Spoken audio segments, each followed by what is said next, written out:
Hi there, good evening everyone, and welcome to the Southwest London Training and Development Programme. It's been a while since we've had one of these training webinars, so welcome back, and we look forward to many more to come. So just in terms of a bit of housekeeping, we will be recording the presentation and we'll be able to share that link with you afterwards, so don't worry about recording or trying to take down too many notes. If you wouldn't mind placing all of your questions in the chat function, and we will endeavour to answer all of them after the presentation. And we will also send you a feedback questionnaire after the presentation, which we would love for you to fill out for us. And also if you could make suggestions of further topics that you'd like to hear about. But this evening's topic is about spinal surgery and the latest treatments. And we have Mr. Anand, a consultant orthopaedic surgeon specializing in spinal conditions, doing the presentation for us. So thank you very much, Mr. Anand. Over to you. Thank you, Maudine. Thank you, everyone, for joining this meeting today, or talk today. My name is Anand. I'm a consultant orthopaedic spinal surgeon. I work in Epsom and St Heliers and SWL. And this talk today is on when to refer to spinal surgery and to discuss some of the latest treatments. So there's three spinal consultants in Epsom and St Heliers and SWL. It's myself, Mr. Chris Hume, and Mr. Will Burgoyne. So the aims of this talk today are to go through some of the clinical presentations of how patients usually present to us, as well as to the GP or to a physiotherapist, some of the red flags and when to make an urgent referral, when to make referrals for other routine things, and to go through some of the most common conditions that we see and the latest treatments available in SWL. So clinical presentation, patients may come in with the low back problems, presenting with back pain, buttock pain. They may have lower limb symptoms such as pain or radicular pain or shooting leg pain, or just a general ache in one or both legs. They may have a sensory disturbance where they're having symptoms of numbness, tingling, burning. They may also have motor weakness of a specific myotomy, or generalized weakness of both their legs, deterioration in their walking speed, their walking distance, and they may have falls as a result of the weakness in the legs. Bladder bowel dysfunction or overflow incontinence, it's less common, but occasionally seen in advanced disease. With the neck, they may come in with axial neck pain, upper limb symptoms such as pain, sensory, motor, again, loss of dexterity, coordination, balance, thoracic pain, as well as spinal deformity, such as a kyphosis or a scoliosis. So we'll just go through the red flags at the beginning. So when to be concerned are when patients have bilateral radicular symptoms, saddle anesthesia, bladder and bowel overflow incontinence. In that scenario, you're thinking perhaps they may have Cauda-Equina syndrome. If there's a history of cancer or weight loss, then metastases to the spine would be considered. If they've got fever, intravenous drug use, steroid use, immunosuppression, they may have an infection in their spine, such as discitis. Other red flags, if there is a progressive neurological deficit in sensory or motor, pain that's not really improving with time or with rest, or failure to improve, or progressive deterioration in symptoms. So when to refer when they present with axial low back pain? Typically, we would recommend for axial low back pain 6 weeks of conservative management, analgesia, physiotherapy, anti-inflammatories. However, if the patient had ongoing back pain, which was progressive or failed to improve, then we would recommend a referral to MSK, to an advanced spinal physiotherapist practitioner for a possible MRI scan. If on the scan there was an osteoporotic fracture or a pathological fracture, we would recommend a referral to the spinal service, or if there was evidence of sacral SIJ dysfunction. If, however, the patient only has facet joint pain and there's nothing major seen on the MRI scan, we would recommend physio and a referral to pain management rather than to spinal surgery. If there's an annular tear or discogenic pain from a small prolapse without any neural compression, we would also recommend a referral to physiotherapy and pain management. There will be no surgery in those patients. If there was evidence of an infection, discitis, we would recommend a referral to the medical team for IV antibiotics in the first instance. And if there is a tumor, we would recommend a referral to the tertiary unit at St. George's for the attention of the neurosurgery. With regards to patients with the lower limb radicular symptoms, again, we would normally manage these conservatively for the first 6 weeks, particularly if there's no neurology, which may involve anti-inflammatories, analgesia, neuropathic painkillers, physiotherapy. But if the patient had ongoing nerve pain in their legs, or if they had a neurological deficit, we would again recommend a referral to MSK, to an advanced spinal physiotherapist for an MRI scan. If the MRI scan showed evidence of spinal stenosis, nerve root compression, either from a disc, facet joint, synovial cyst, or a spondylolisthesis, we would recommend at that stage to be referred into spinal surgery. If again there was an infection seen causing nerve root irritation, we would again recommend medical team referral for IV antibiotics in the first instance. If there was a tumor or intradural lesion, again, these would be referred to the neurosurgical team at St. George's. With regards to the neck, patients may present with just axial neck pain. Again, conservative for the first 6 weeks. After 6 weeks, if it remained progressive or problematic, we would then again recommend referral for an MRI scan through the MSK team. The cause of axial neck pain typically is cervical spondylosis or facet joint arthritis, or a disc injury such as an annular tear or small prolapse without neural compression. In both these scenarios, we would recommend referral to pain management. We wouldn't be operating typically on arthritic joints or just a degenerate disc in the absence of any neural symptoms. Occasionally, traumas, fractures are seen, and less commonly, tumors, infection, or instability, or a syrinx. The bottom would be sent to St. George's to the neurosurgical team. With regards to upper limb neurological symptoms, pain, sensory, motor, or dexterity issues, I think if there was dexterity, that would warrant an immediate referral to MSK for an MRI scan. But if it was just sensory or pain, again, for the first 6 weeks without neurological deficit, conservative management. And then if there is neurological deficit, or if it's ongoing or more than 6 weeks or very severe or progressive, again, refer for an MRI scan to then subsequently be referred to spinal surgery. Causes for arm symptoms would include cervical radiculopathy, where there's one specific nerve root that's getting compressed from either a disc herniation or enlarged facet joint. If there's loss of dexterity or loss of hand strength, can be bilateral, gait disturbance, pins and needles in both hands, and then cervical myelopathy is something that needs to be considered, where there is compression of the spinal cord, either from the disc, from a joint, from a condition called, it should have said OPLL, not dish, OPLL, or instability.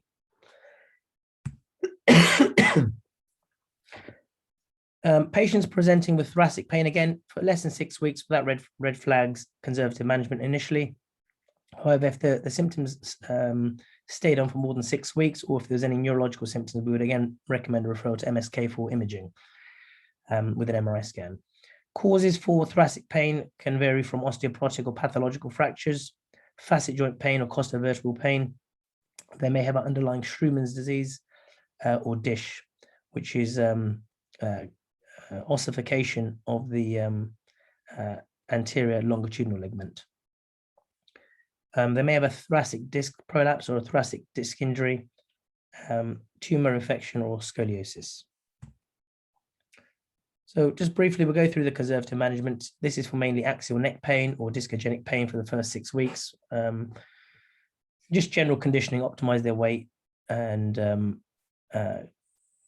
avoid aggravating factors. For low back, we would recommend core strengthening through the physiotherapist, work on their flexibility. For their neck, to work on trapezius, periscapular muscles. Again, avoid aggravating factors such as prolonged driving, sitting in front of a screen for a prolonged period of time, adjustment of their pillow or mattress that may be required, workplace modifications, consideration for a standing desk, avoiding low seats for low back, low seats such as prolonged driving, sofas, which can trigger off low back pain, and analgesia.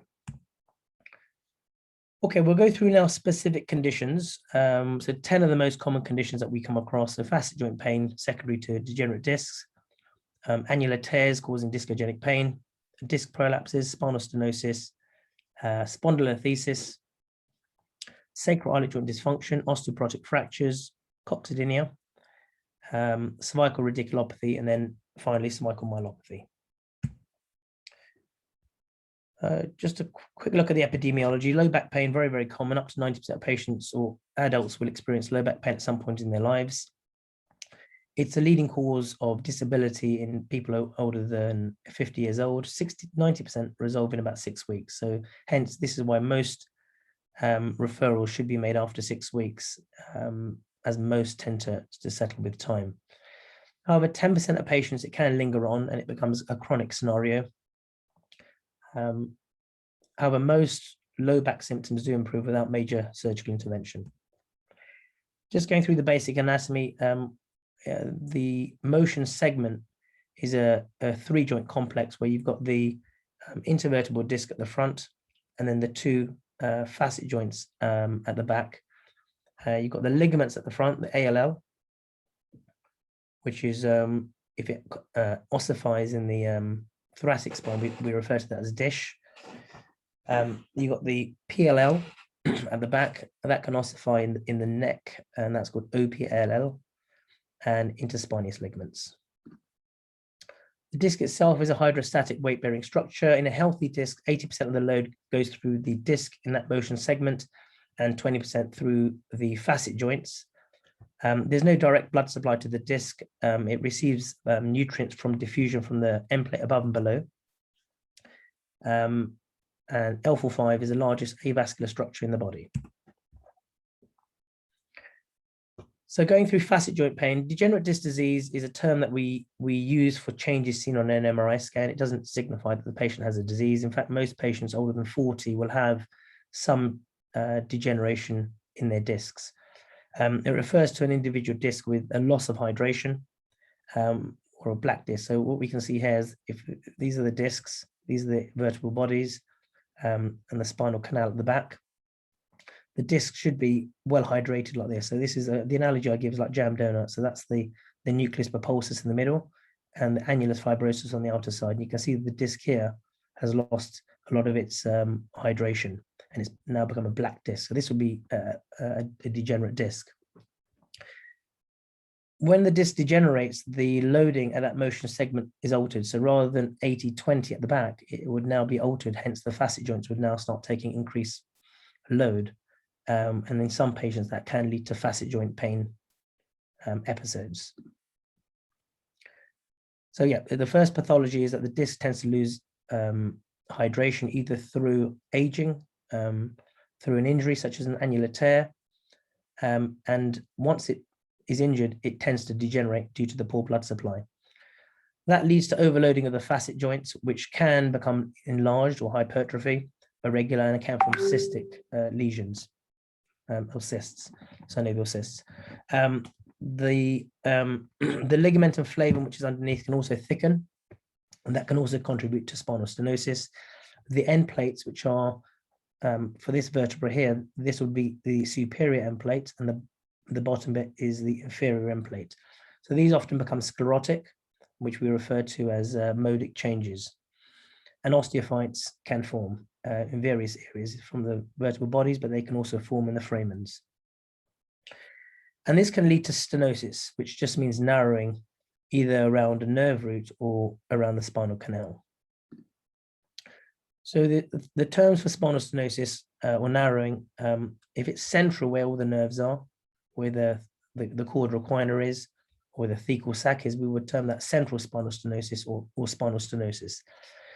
If it's where the nerve is exiting, or sorry, traversing, that would be termed as a lateral recess stenosis. And where there is narrowing behind the joint, we would refer to that as foraminal, and that would usually impinge on the exiting nerve root at that level.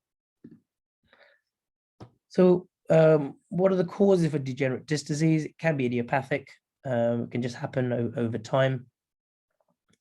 More than 40 years old, most patients will have some form of degenerate disc disease.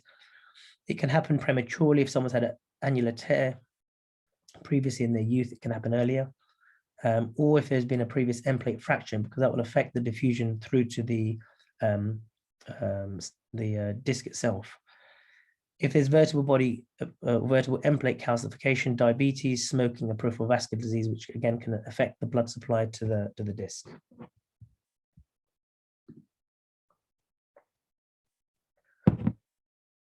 So a degenerate disc generally leads to facet joint overloading, and that can cause back pain and buttock pain, which is typically a low back ache. It never radiates beyond the knee. It typically works on lumbar extension. They may have a loss of lumbar lordosis, and they'll usually be very tender when you palpate over the joints. The mainstay of treatment for this is conservative management for mechanical or facet joint pain in the absence of any leg pain, core strengthening, optimize the conditioning, focusing on their abs, obliques, low back muscles, glutes, hamstrings, and maybe a course of physiotherapy if they're really struggling, and then to commence core exercises with Pilates, yoga, and swimming at some stage. We would recommend for axial low back pain or facet joint pain referral to the pain clinic for facet joint or medial branch blocks, and possibly radiofrequency denervation, which ablates the medial branch. The medial branch is a nerve, a sensory nerve on the facet joint itself. And so by ablating that, it affects a signal from the joint to the nervous system, and it can give a longer lasting relief from facet joint pain.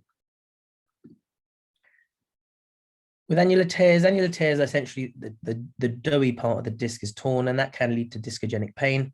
It's very frequently associated with spasms, and frequent spasms. They keep re-tearing that disc. And it can lead to facet overload. On an MRI scan, you would see these little white dots, which would indicate an acute annular tear. We call it a high intensity zone. So that's the sagittal, the side view, and the cross-sectional, the axial view, you would see this little white dot there. The nerve roots in the middle are fine. The existing nerve roots are fine. So these are little tears, and they can cause episodes of spasms. And some patients, they typically have one episode, and then once they've had that one episode, they just frequently have an episode after another episode of spasms, typically due to just re-tearing of that annular tear. And it does take about a year for the tear to fully become mature, but by 6 months, I think it's reasonably strong. The tear in the disc never heals up perfectly with normal disc tissue. It heals up with scar because of the poor blood supply to the disc. But the first 3 months obviously is the highest time for a repeat tear. So if a patient represents without just back pain with frequent spasms, without nerve pain, they may just have an annular tear. There are 3 types of annular tears: rim tears, concentric tears, and then you have the radial tears, which are the ones that can lead to a disc prolapse. The reason annular tears cause pain is because it causes inflammation. Sometimes there's a little fragment within the tear which stops or delays its healing, and there's also immunogenic response. The outer third of a disc has the sinovertebral nerve, and that gets activated as soon as there is a full thickness annular tear. A toxic annular tear is a tear that's taking a long time to heal, or there is a little fragment within the tear, and patients typically complain a lot of pain when they sit, when they exercise. They may have a bit of physio or osteopathic manipulation, and they say it worked for a day or two, and then it's back again. The back just goes out, meaning it goes into frequent spasms. They have difficulty driving due to the low seats. The MRI scan can often miss this on the reports in particular. So, and that's probably one of the disadvantages of having a report rather than looking at a scan. But we often find that there's a lot of annular tears missed in reports. Occasionally, patients may also complain of groin or testicular pain, and that can happen with annular tears. The treatment for annular tears or discogenic pain initially is physio, core strengthening. Avoid the aggravating factors that can cause a repeat tear, such as prolonged sitting, low seats. The obvious is repetitive bending, twisting, heavy lifting for at least 3 months to allow the tear to seal off. Injections through the pain team can also help. Surgery nowadays is not really recommended for discogenic or annular tears. Previously, lumbar fusions could be performed for this, but it's no longer NICE recommended.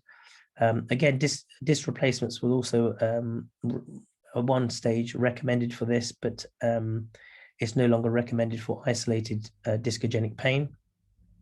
There is a new procedure that's it's been out in the US for about 3 or 4 years. It's recently been introduced into the UK, which can be used in some patients for discogenic pain and not widely available yet. And it's called intraosseous basivertebral ablation, where I think the next slide explains it, but essentially you ablate the nerves within the vertebral body supplying the end plates above and below the disc that's been injured.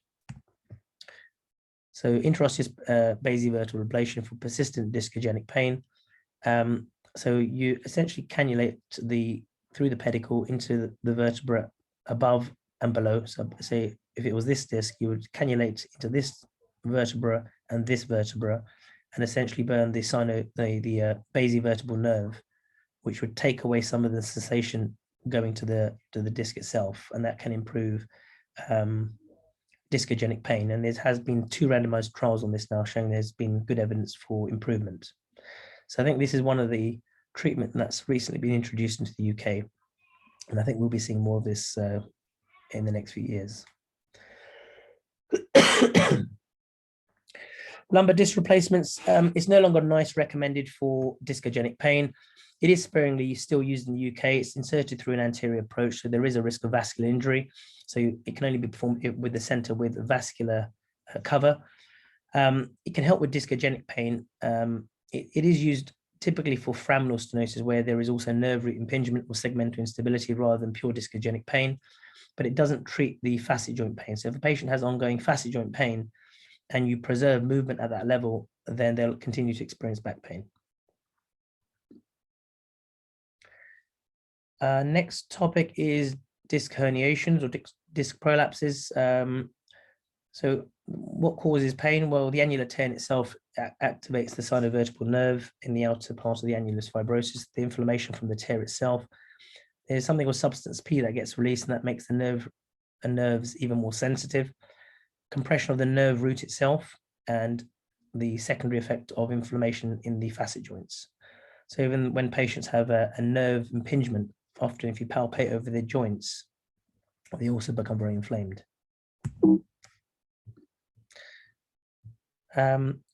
It typically presents with pain in the back that radiates down the leg in a variable distribution depending on which nerve is impinged. So typically an L1-2 is in the groin area, can be confused with hip pathology. L3 goes into the thigh, anterior thigh, doesn't go beyond the knee. L4, again, anterior thigh, goes into the knee. So patients often say, my knees are feeling pain, and it goes into the anterior or the medial aspect of the shin. L5 typically goes into the lateral hip area, so that it can sometimes appear as though they've got gluteal tendinopathy.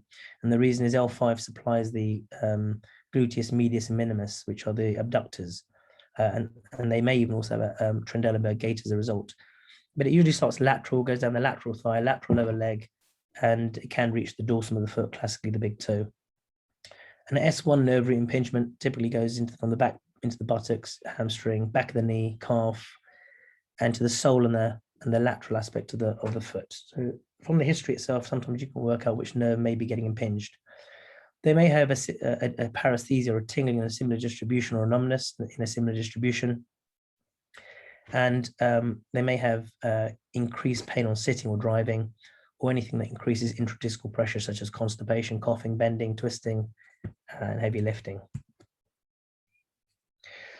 We would recommend a neurological examination is done just to ensure there's no neurological deficit, and if there is, to make a referral regardless of the time point.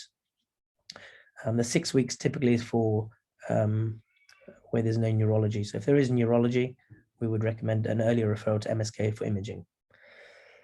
The natural history, most discs seem to settle in the first 4 to 6 weeks. If, however, the pain lingers on for more than 6 weeks, was quite severe, or if there's a neurological deficit, the first intervention typically would be to do an injection around the nerve that's getting pinched.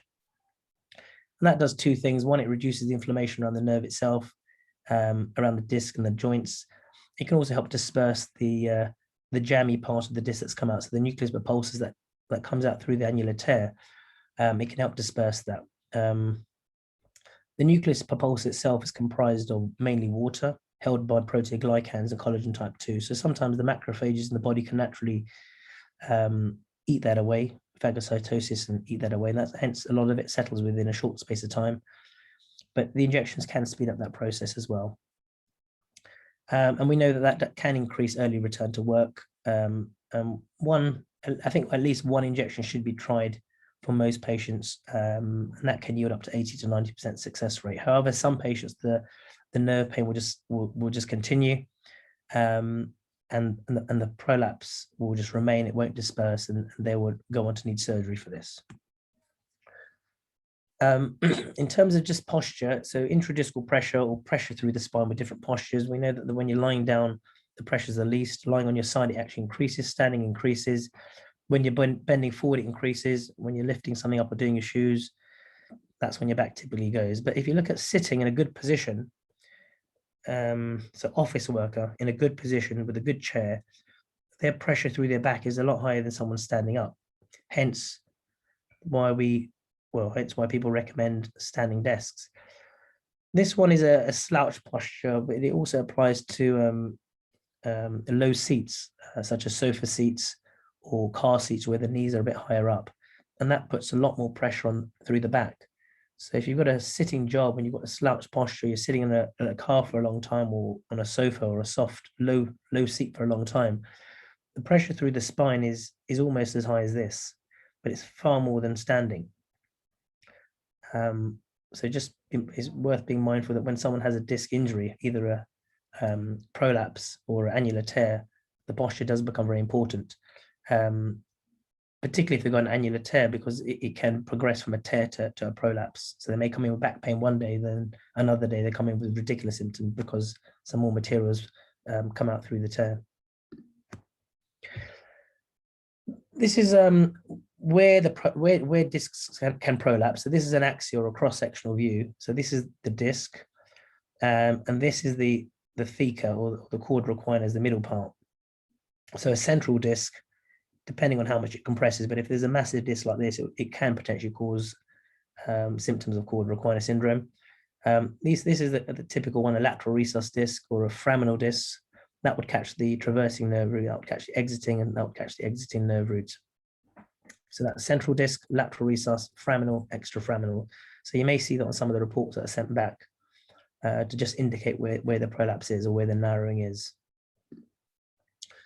The management for discs, particularly for the first 6 weeks, analgesia, cocodamol, codadromol, anti-inflammatories, neuropathic painkillers can be considered, and then some opiates, maybe some muscle relaxants, diazepam or methocarbamol for a short course if they're having frequent spasms.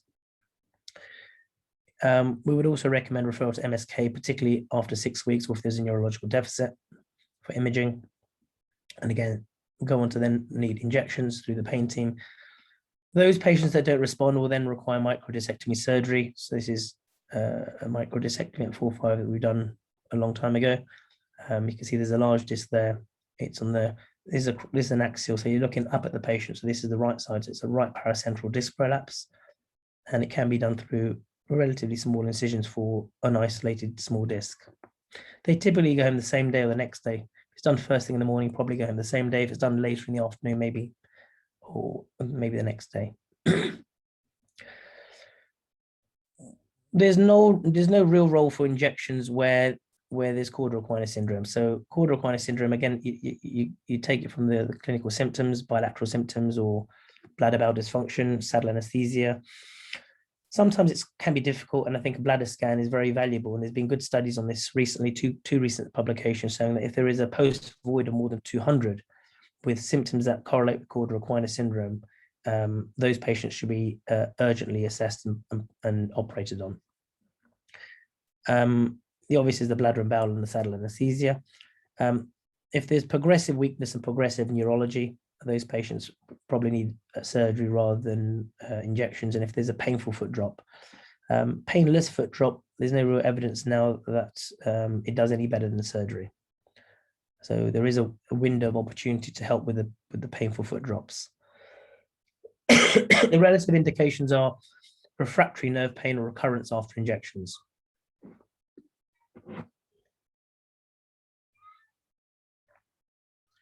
The next topic is spinal stenosis or central canal stenosis. Typically affects patients over 50, and they present with symptoms of neurogenic claudication, which is a constellation of symptoms which may include pain in the legs. It can be a shooting pain, it can be achy legs, sensory disturbance such as tingling, burning, numbness, just weird sensations in the legs. Motor, so weakness, their walking speed gets less, their walking distance gets less, they may fatigue, difficulty climbing stairs, etc. And then balance, sometimes this is a late finding, their balance starts sometimes being affected, particularly when it's quite severe, and they may have some falls. And bladder bowel, again, is a late finding where they have incomplete urine emptying, and it can result in overflow incontinence. These patients, typically, they find when they rest or bend forward, it's helpful. They may cycle okay, they may be okay pushing a trolley, but when they have to stand upright, that's when they struggle. And then the usual cause for this is degenerative, where the joint has become very big, hypertrophy of the facet joint and the ligamentum flavum, but it can be a disc prolapse, and it can also be a synovial cyst causing this, or a combination of all of them. So it depends on their symptoms here. So if they're relatively mild, then we would initially recommend analgesia, core strengthening, as well as lower limb exercises such as stationary or recumbent bike and regular walking. Injections can be helpful where the problem is more achiness and pain rather than marked weakness. But once it becomes quite moderate and severe, or their symptoms are quite marked with weakness, then I think surgery is the only role there. We would do a lumbar decompression, which essentially means freeing up of the nerves through a laminectomy, taking the back off the spine. So this is a cross section. You can see there's no white around the nerves here. This is very, very severe. Spondylolisthesis, that essentially means a slip of one vertebral body on the other one. At 4-5, it's typically degenerative. At 5-1, it's usually, we call it a pars defect, isthmic, where there's a defect in the pars. And that can catch typically either the traversing or the exiting nerve roots. We grade it according to Meiding, which is the length of the vertebral body. So this one, you can see it's about 25% of the vertebral body. This would be L45 grade 1. Grade 2 is 50%, 75%, 100% is all the way down there, and spondyloptosis is where it drops off. Treatment depends how they present, but if it's back pain, start off with physiotherapy, core stability exercises, hamstring flexibility exercises. The hamstring is usually tight for those patients, and injections have a role to help with pain symptoms. However, if they're experiencing refractory nerve pain down the legs, neurological deficit, if there's evidence of slip progression, instability on flexion extension views, or a slip of more than grade 2, then surgery would be considered for these patients.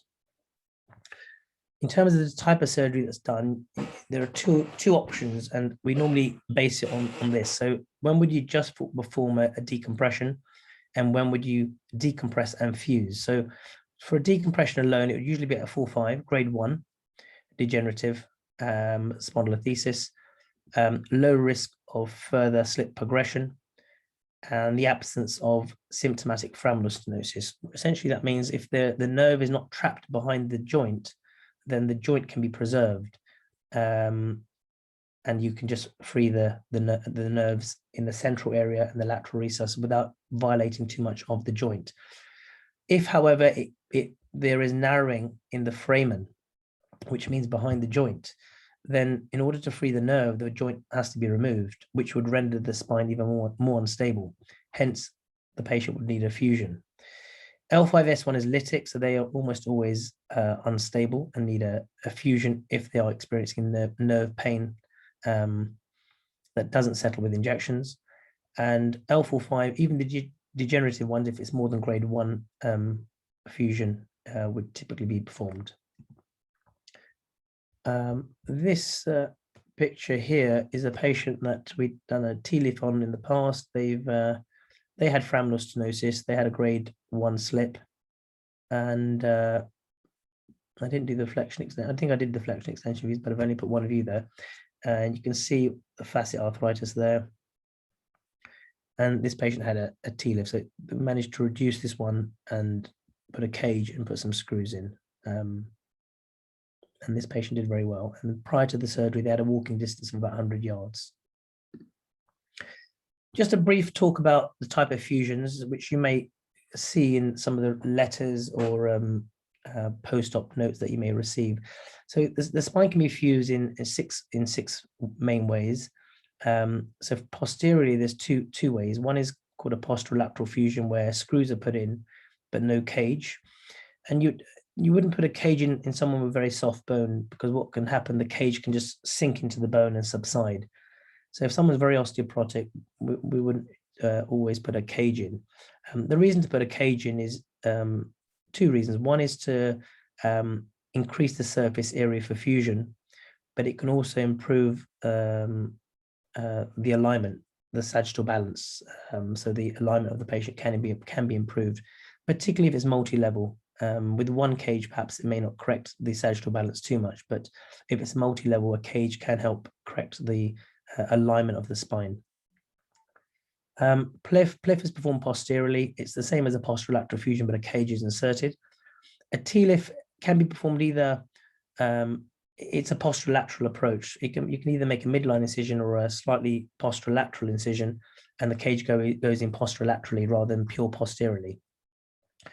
The direct lateral is a lateral approach, so it goes through the side, and it goes through, it's a trans-psoas approach. The oblique lumbar interbody fusion, or the OLIF, is an anterolateral fusion. So you put a cage in through the anterolateral approach. So it goes anterior to the psoas, but you do come across the vessel. So in order to perform an OLIF, you need vascular cover. And an ALIF is a pure anterior lumbar fusion going through the stomach. It has its pros and cons. All of them got their pros and cons. But again, ALIF, you need a vascular cover for this. We've performed the first three mainly at SWL. Sacral iliac joint dysfunction, it's an area of interest for me. It's similar to facet joint pain. Patients present with backache, bum ache, but you may find the MRI scan relatively normal. And sometimes they just get referred through pain management, targeting the facet joints, and they don't really make much improvement. It can be a difficult pathology to identify. And they can present with pain over the posterior suprailiac spine and over the iliolumbar region, can be in the buttock, and occasionally they even get L5 symptoms, which can confuse people because they will look at the MRI scan of the lumbar spine and they'll see that the L5 is not compressed.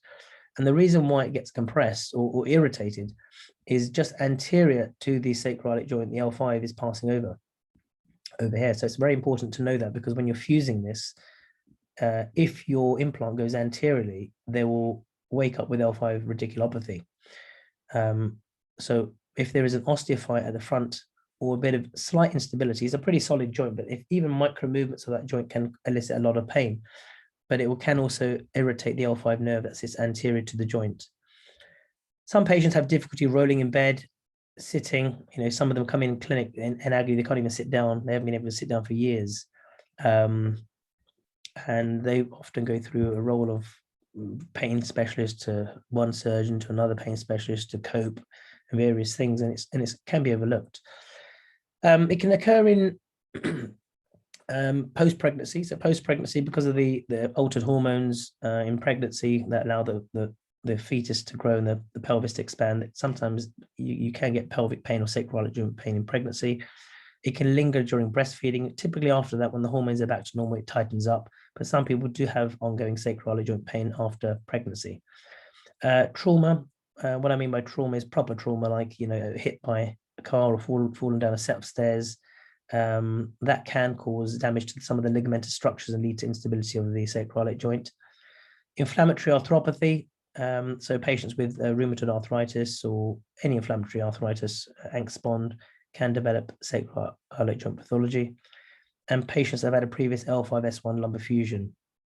There are various tests. None of them are 100% sensitive. I think the classic is Faber's. Although I perform the Faber's, it can also trigger off facet joint pain. All of these can trigger off facet joint pain. But a combination of them, you can get an idea if someone has, along with a history, whether they are getting symptoms of SIJ dysfunction. Typically, the first investigation would be an MRI scan of the pelvis, but for someone that I'm going to consider fusing after conservative management, I would always get a SPECT CT, which is a CT and a bone scan combined. And that would usually show if there is metabolic activity going on in the joint. It's more sensitive than an MRI scan. I mean, and I found that patients that have a positive SPECT CT tend to do better with a sacroiliac joint fusion than those that have a negative sacroiliac joint, a negative SPECT in the sacroiliac joint for if you fuse them.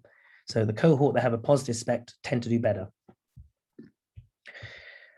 Conservative management, initially SIJ injections, physio, work on the glutes and pelvic stabilizers. They can try a sacroiliac joint belt, such as a Sorolla belt. Injections can be used, steroid injections typically. PRP can also be used. Radiofrequency denervation is what can also be done, which burns the nerve supplying the joint. Prolotherapy is less available in the NHS, but that can be done for probably the post-pregnancy ones. You wouldn't really fuse women of that age. You could do an injection, you can do radiofrequency denervation and maybe prolotherapy, but you wouldn't really fuse someone that's just given birth. You know, they're far too young. It would usually be in the late 40s and 50s plus. But prolotherapy can be effective for if the joint is not eroded and it's just ligamentous laxity, then it can tighten those ligaments up. And finally, an SIJ fusion. So this is an injection which is typically done at the inferior part of the joint where the synovial fold is. This is a denervation, usually 4 or 5 needles. I think this one was taken from the internet, so it wasn't what I've done, but that's the joint, and you go medial to the joint, lateral to the neuroforamen, essentially burning the nerves in that area, the sensory nerve supplying the joint. And this is a patient I've done an SIJ fusion for. So this patient would have had at least an injection there. They've had a previous L5-S1 fusion. I think this was done by a colleague of mine and referred to myself for an SIJ fusion. So they would have had a diagnostic injection to see whether that yielded any improvement. And the 3 views are essentially the lateral. So the SIJ, that's not the anterior part. The SIJ actually goes like that. So that's the SIJ. This is the inlet view, and this is the line you must never cross. And if you go anterior to here, one of these implants, you'll catch the L5, or even around here. So L5 passes down around here. And this is the outlet view, which you want to miss these neuroframens. That's the S1 foramen, and that's the S2 foramen. Sometimes it can be tricky to see these, and you're not using the traditional views. So inlet and outlet is what you have to use intraoperatively for this. And that's the post-op for another patient we've done before. This is, I think, I did this a while ago because I can see this is the 1st generation implant. But it can be life-changing, an SIJ fusion for some patients if that's what they have. So the key thing is to identify it, because otherwise they go down a route of pain management and various things, but so the actual pathology has been missed. Osteoporotic fractures, they're very common, particularly after 50. Women have it more than men, 2 to 1 versus 1 to 5. Sorry, 1 to 2 versus a 1 to 5 ratio. Sometimes it's a proper trauma. They may have a fall, but sometimes very trivial. They may just turn over in bed or cough, and the bone just gives, and it can lead to a lot of pain. It can change the shape of the spine to the biomechanics. Once the shape of the spine has been changed, it can lead to a kyphotic deformity, particularly if it's more than 1 level. And that can lead to lifelong facet joint pain because of the altered biomechanics in the spine. It can also lead to low back pain due to the altered biomechanics. So patients may have had a previous osteoporotic fracture in the thoracic spine and then later present with back pain because their biomechanics have now been altered. So they may have a slight kyphosis now in their thoracic spine, but they're compensating their lumbar spine by hyperextending, putting more pressure through their joints, and hence they come in with low back pain. It can lead to loss of function, walking aids, further risk of fractures is another thing. So once a patient has one fracture, their risk is a lot higher for subsequent fractures. The key thing really is if someone has an osteoporotic fracture or fracture that's seen, the key thing is to do it on myeloma screen. We've had one very recently. I was discussing with one of my colleagues today. Back pain, presented to A&E in Epsom, had an X-ray, told that she had an osteoporotic fracture. And then she came to see us, and after imaging, she had myeloma. So she had lots of lesions throughout her spine. So it wasn't an osteoporotic fracture, it was a pathological fracture.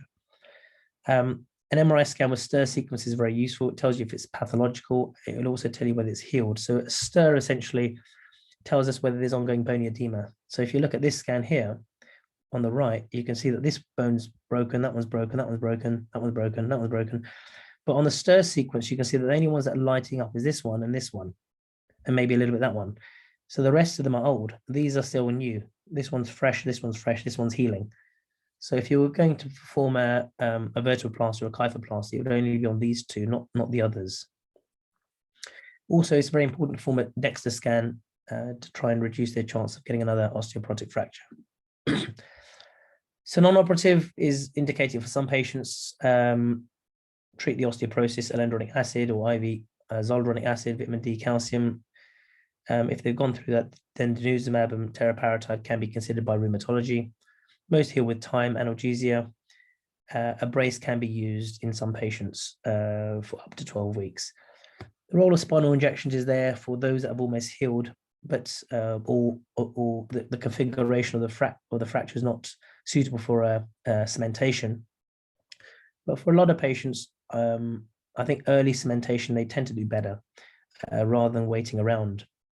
And the reason is if you wait around, the fracture just continues collapsing. So they end up getting more of a deformity. Plus, by the time you then try and do a balloon kyphoplasty, the end plates don't really move.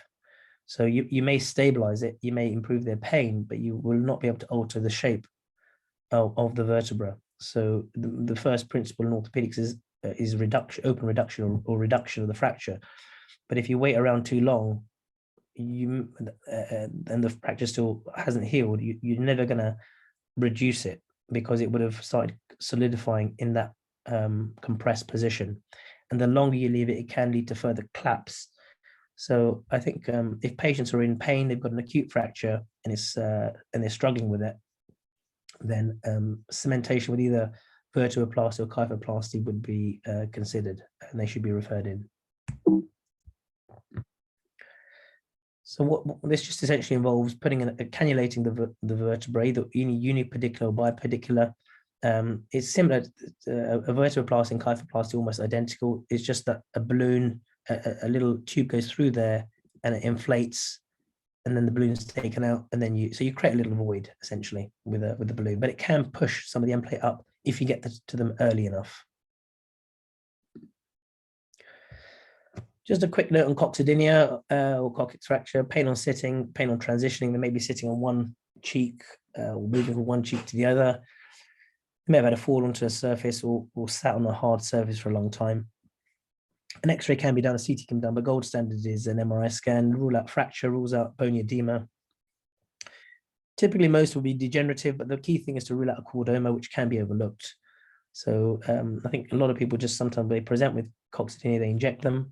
And then if they have ongoing pain, they do an MRI scan. I typically get an MRI immediately, just so that you don't miss a chordoma. It's very rare, but I have caught about 3 or 4 out of the hundreds that we've seen. And the chordoma is quite an aggressive tumor. And they get usually sent to Stanmore, Royal National Orthopaedic Hospital. So it's a rare tumor, but it can present with persistent coccydynia. Initial management, you'd consider just giving them a donut cushion or ask them to purchase one. I normally just say buy one from Amazon, and anti-inflammatories.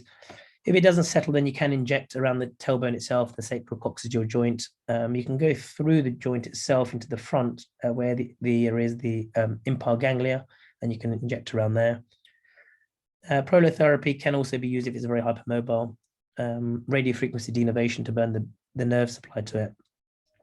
Coccygectomy is rarely performed, and most coccygia seems to settle within 2 to 3 years. Some settle very quickly, others can linger on or have frequent episodes up to about 2 or 3 years. We typically consider coccygectomy after 3 years, and the reason is it's a very simple operation. It probably takes only 20 minutes, very straightforward, but there's a very high risk of wound infection, wound breakdown. And if they have a wound breakdown there, it requires a plastic flap. So because of the blood supply and the location of the area that you're operating on, there's a very high infection risk. So we tend to use that very sparingly if someone's really struggling with it for more than at least 3 years. Cervical radiculopathy, I think we mentioned at the beginning, less than 6 weeks without neurology, physio, and analgesia. If it's more than 6 weeks, you can consider injection first, cervical nerve root, which is anterior under local anesthetic, cervical epidural or medial branch blocks. Surgical options for cervical radiculopathy that's not settling with time and injections. There's 4 options. One is an anterior cervical discectomy infusion, or ACDF, through an anterior approach, a cervical disc replacement. The advantage of that over ACDF is pros and cons. The theoretical advantage is because you preserve some movement at that level, they may not develop adjacent level failure as quick. Whereas if you fuse something, the pressure above and below is going to be higher, so they may develop adjacent level failure. Some disc replacements have been shown, however, to fuse over time, but also because the motion is preserved, if the patient's experiencing facet joint pain as well, then a cervical disc replacement wouldn't get rid of that because there will still be movement there. Whereas an ACDF, once that segment's fused, that joint, the facet joint at the back, doesn't move, and therefore the neck pain can improve more than with a cervical disc replacement.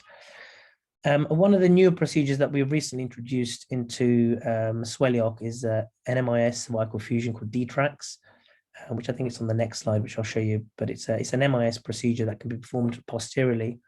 And the advantage of that really is there's no muscle dissection. So a normal posterior approach, such as a cervical foraminotomy, does involve dissection of the neck muscles. And once you dissect the neck muscles, it can be a problem, particularly in the neck. It can be a problem in the back, but even more so in the neck. And an MIS cervical fusion essentially involves 2 stab incisions, and a cage is inserted through a very small incision, and that can be very useful in some patients. This is an ACDF. This is a cage with screws. Not all of them have screws. This is a 2-level cervical disc replacement. So this was the newer procedure. There's only a couple of centres in the UK performing this. So one is SWL, and the other one is up in North London. The North London, a chap from Barnet Chase Farm. There's only 2 centres doing this at the moment. And essentially, if this is the foramen where the nerve is exiting, it's coming out this way. So you can insert a cage into the back, and that opens up the foramen. And that's performed through a posterior approach. So 2 cages are inserted, one on the left and one on the right, and that's what the cage looks like, tiny little cages. And it's used for cervical radiculopathy and ACDF non-unions. So we've done a few of these from various referrals to us for ACDFs that haven't fused for whatever reason. And the traditional approach is either do quite an extensive dissection in the back, to put screws in from the back, which is quite extensive because you have to dissect a lot of the muscle off the neck to do that, or to go in anteriorly, but because of the scar tissue, that can sometimes lead to hoarseness of voice and issues with injury to the anterior structures. So typically most people would do it posteriorly for a non-union. This is a good solution in that it's a posterior approach, so you don't really violate anything from the front, go through any of the scar tissue, but also you don't really dissect any muscle. There's a very high union rate. We've done quite a few of these now, and they all seem to do very well. So for specific indications, this is a very good option for cervical radiculopathy and non-unions. Cervical myelopathy, definition is compression. So it's not only compression of the spinal cord, it's compression with dysfunction of the spinal cord, leading to ischemia of the anterior spinal cord artery. What's the causes? Herniated discs, Degenerative, so it can degenerative meaning hypertrophy of the facet joint or the ligamentum. OPLL, which is the ossification of the posterior longitudinal ligament. So O is the ossification, that's PLL, which is the longitudinal ligament. Classic in the Japanese population, but it can happen in anyone. Congenital narrowing, trauma, infection, and tumors. They usually present again with a constellation of symptoms: neck pain. They may have ridiculous symptoms in their arms, sensory disturbance, paresthesia, tingling, numbness in their hands and arms, weakness of the arms, grip strength, difficulty opening jars, and coordination can sometimes be affected. So they get more clumsy, they find movements, their writing can change, they may have difficulty doing their buttons. Their gait can also be disturbed. So they have unsteadiness, and bladder, bowel, and sexual dysfunction is usually quite late.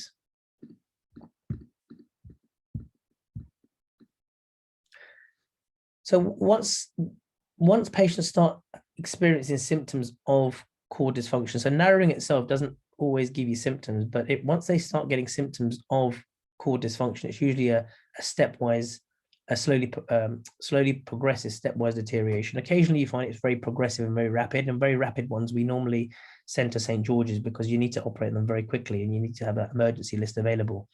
And have in an elective center, obviously that's not available, but in the slowly progressive, which is the majority, we deal with them in SWL. They're graded. There's a few classifications, but this is the one that I tend to use. So grade 0 is where there's no evidence of any disease. They may have narrowing on a scan, but there's no real evidence of major disease. Grade 1 is where it's mild symptoms. They may have mild symptoms, a bit of tingling here and there, but they have no difficulty walking. Grade 2 is when it starts becoming more of an issue. Difficulty walking, slight difficulty walking, a lot of difficulty walking, requiring an aid or chair or bed bound. So for grade 0s and occasionally 1s, you may want to just observe. But if they're grade 2 or more, or 1, but it is bothersome, then you would at that stage consider surgery. There's no real role for injections or anything else for myelopathy, really. The two main treatments that we offer in SWL is an ACDF, which we went through earlier on, and a posterior cervical laminectomy, so posterior cervical decompression. And in some of those patients, they'll need fusion with what we call lateral mass screws if there is instability.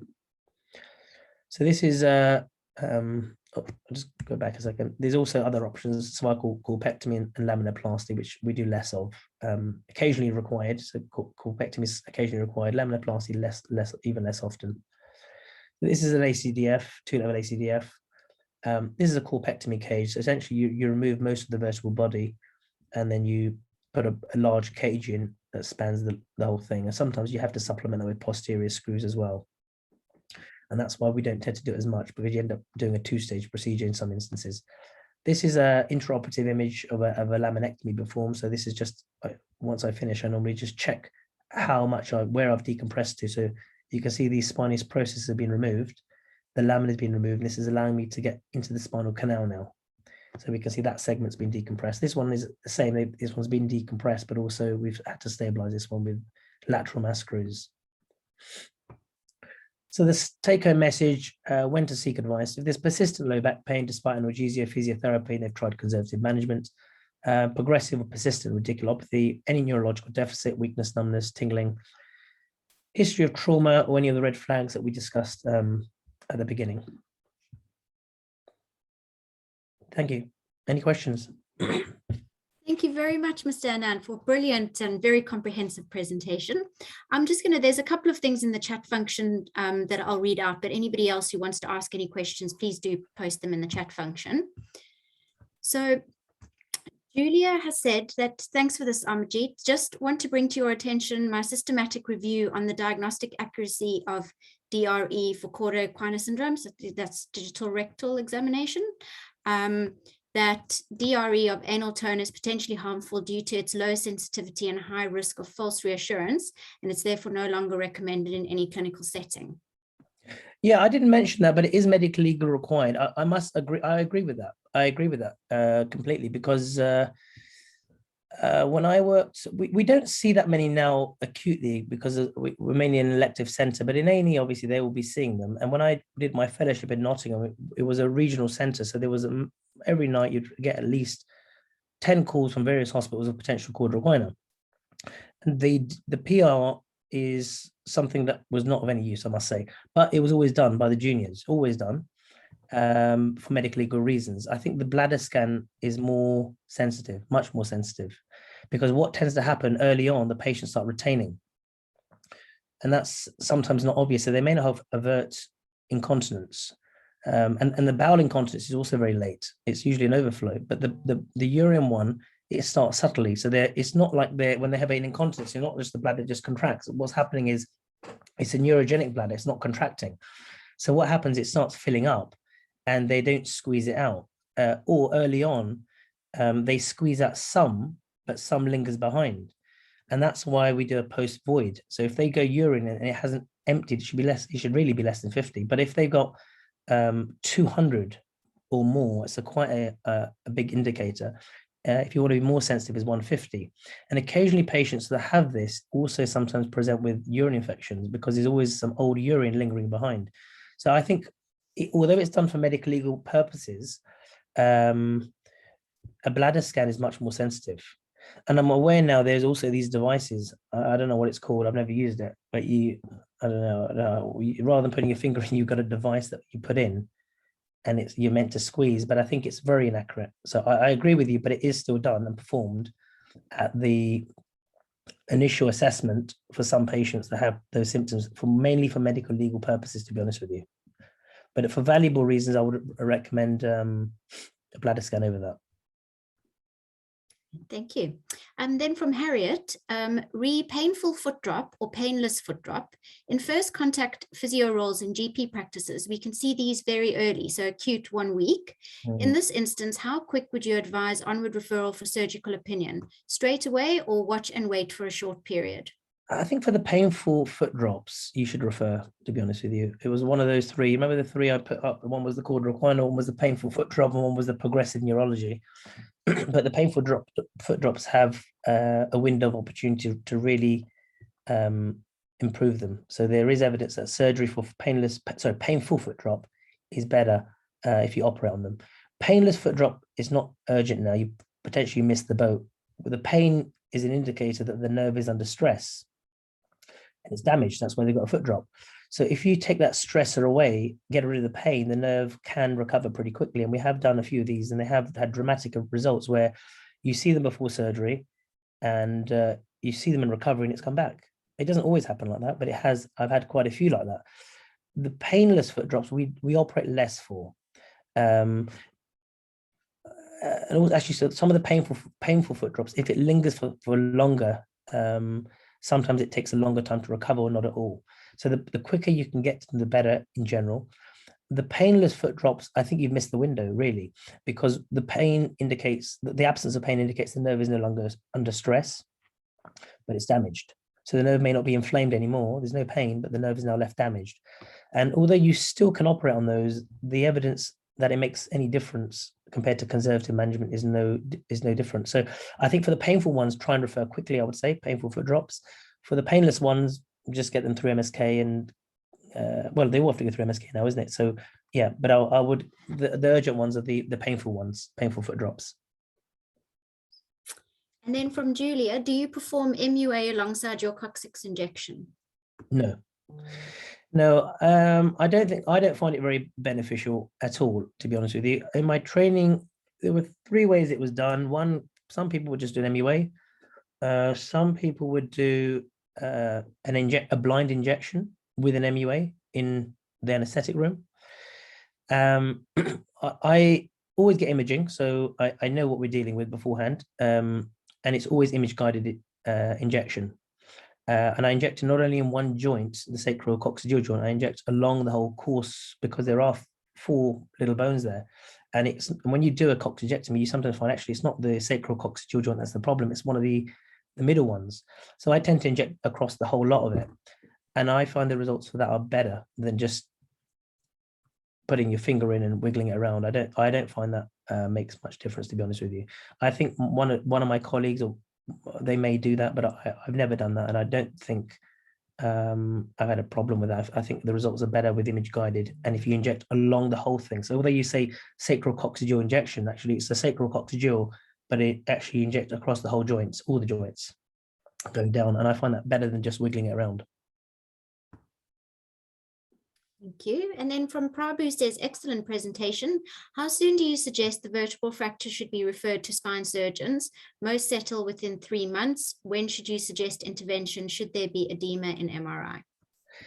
They do settle, some of them, over time. You're absolutely right. But what you've done, everything would settle over time. So a fractured wrist will also settle over time. Everything, a lot of things will settle over time, but they often have problems over time as well. They get pain in those areas because of, it depends on the type of fracture you've obviously got, but if it's collapsed quite significantly and continues collapsing, they're left with some element of kyphosis there, and they may be able to compensate through hyperextending of other joints, either above, below, mainly below, but it leads to biomechanical change, so it can cause them pain after. And that's why in orthopedics we like to do a reduction, not, reduce the fracture. So although the evidence initially from NICE was 6 weeks, I think that's changing because in Europe, they're very aggressive with it. And the results, I think, are better. So earlier intervention, it's just capacity. I think one of the issues is capacity. So if you have a vertebral fracture, it's the capacity to get to them and deal with them. That's the main problem. Hence, you just say leave them for a bit and see how they get on. And those that haven't healed, we'll fix them then. But what you're doing to some of those patients is they will, because you're not treating them early, their opiate requirements will be higher. They may have a prolonged hospital stay. They may have further collapse during that conservative management, leading to more deformity and more pain over time. And also that deformity can put more pressure on the bones above and below, leading to further fractures because they've already got soft bones. So I think if they've got a lot of pain, you obviously got to rule out the myeloma first. If there's a lot of pain and it's not settling, by the time they're listed, if the pain is gone, you can cancel. You can just do some facet injections. But if they've got ongoing severe pain, then I think treating them with a balloon kyphoplasty or vertebroplasty can actually help reduce that fracture, because it's still going to have some, it will still be mobile. You'll be able to move the end plates. Whereas if you get them after 3 months, all you're going to do is whatever position it's in, you're just going to put a bit of cement in there and that's it. It's not going to collapse anymore, but you haven't really brought it back up. So they're still going to get that mechanical problem above and below. So they have facet pain, they get low back pain, and that's just a consequence of the injury. So I think more aggressive treatment can lead to a better outcome for these patients. And there's more evidence now, studies showing that's actually the case. Thank you. And then Harriet says, with OP fractures, do you have a recommended timescale for vertebroplasty? In terms of this earliest, you mean? Or latest? Latest doesn't matter, because if the fracture hasn't healed, it hasn't healed. So if they're in pain and it hasn't healed for a long time, it's been whatever time, you can put cement in there. But in terms of early, the 6-week barrier now has been removed. We've also now recently introduced, not only the spinal surgeons doing it, but there's a radiologist in our hospital, Dr. Danube, who has an interest, is an interventional radiologist, and it's to increase that capacity, because there are patients that are having this, but they're just being managed conservatively. And then you end up seeing them later down the line with pain and referral to pain clinic because you missed the boat. So we have increased the capacity for this. But I think if a patient has a fracture, they've got a lot of pain. First thing is to, if they've got a lot of pain, that is, then I think a scan, MRI, rule out myeloma, the first step. And if I had a patient in clinic with severe pain after 2-3 weeks, struggling, I would list them. By the time they're done, it may take a few more weeks. And if they're fine on the day, well, I'll cancel them or give them a facet injection. But if they're not, then I'd proceed. And if they did have pain and I didn't proceed, then I would more likely have a better outcome with them at that stage than if I'd left them for a long time. Because by 3-4 months, I wouldn't be able to reduce anything at that stage with a balloon. Brilliant, thank you. I think that's all the questions we've got. So thank you, everyone. We will let you know as soon as we have the next presentation, but thank you very much, Mr. Anand, for your time this evening. And we will also let everyone know about where the recording will be saved. Perfect. Thank you. Thank you, Maureen. Brilliant. Thanks, everyone. Have a Thanks. lovely evening. Take care. Bye-bye. Bye-bye.